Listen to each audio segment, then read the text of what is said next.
Have you ever really stopped to think about what loyalty is? I mean, what really fuels it?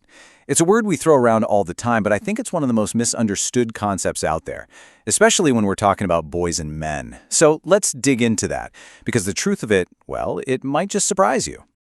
There's this really common idea, this story we tell ourselves, that loyalty is something you can just get from someone, that you can somehow control it. Yeah, the thinking goes that if you just apply enough pressure, maybe a little bit of fear, or just by being the person in charge, you can make someone loyal. That it's something you can demand, like a task. But here's the thing, that's just not how it works. At all. In fact, that whole approach is completely backwards. It's like trying to cage the wind. You can't force something that can only be given freely. Okay, so if you can't demand it, if you can't force it, then what is it? What's the real fuel for that quiet, deep, unwavering loyalty that actually lasts? The answer, it turns out, is pretty simple, but it's also incredibly powerful. It all boils down to one word, respect.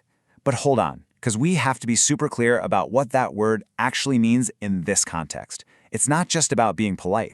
And this is a really important distinction. We're not talking about praise or flattery or just giving compliments. Real respect, the kind we're talking about here, is the act of letting someone just be who they are, fully and completely, without you trying to fix them or sand down their edges or mold them into someone you think they should be. So what does that actually feel like? Well, it feels like being trusted to make your own choices. It's that feeling of being genuinely heard when you speak up. And maybe, just as important, not being mocked or made to feel weird when you choose to be quiet. It's being valued for who you are at your core, not for what you do. And when you give someone that kind of freedom, the freedom to just be, it creates a bond, a type of loyalty that is so much stronger, so much more real than anything built on duty or obligation ever could be. All right, so let's really put this under the microscope. Let's look at these two completely opposite approaches side by side, respect versus control. And trust me, the difference is night and day. Think about the mindset behind each one. Respect inspires loyalty. It's a choice someone makes freely. It builds a person up, makes him feel bigger.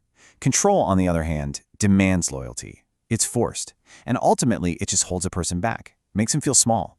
One empowers, the other imprisons. And you can literally hear the difference in the way people talk.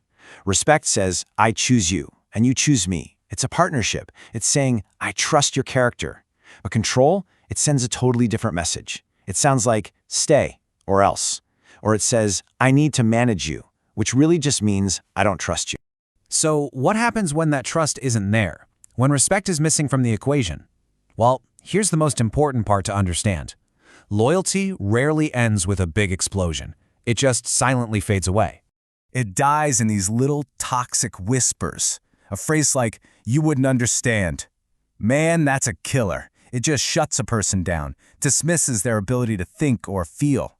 It's a small sentence, but it makes a huge cut. Or how about this one? You always mess things up. It's a direct shot at someone's competence, right? It makes them feel like they're fundamentally broken, that they can't do anything right. It just eats away at their confidence. And maybe the worst of them all, why can't you be more like him? Ugh, this one doesn't just criticize something you did, it rejects who you are. It sends the message that your very identity is wrong. See, every single one of those little whispers is another brick in the wall, another reason to pull back. So when respect vanishes, loyalty doesn't go out with a bang. It just fades out. Not because he wanted to go, but because it just didn't feel safe to stay anymore. Okay, but let's flip this whole thing on its head.